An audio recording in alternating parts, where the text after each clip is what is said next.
Hello guys, welcome to my channel. Today we're gonna do milk art. Now let's get started. First we need some milk, cotton swab, a bowl, food coloring, dish soap, dropper. Now let's get started. First we need cup of milk and pour it into the bowl. And we need to drop a one color of red.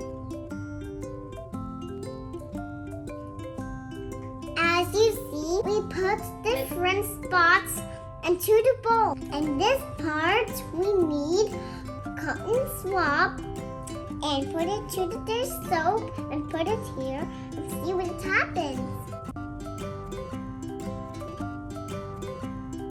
Wow! It's magic! Thank you for watching. Don't forget to subscribe and don't forget to see my videos. See you to the next video!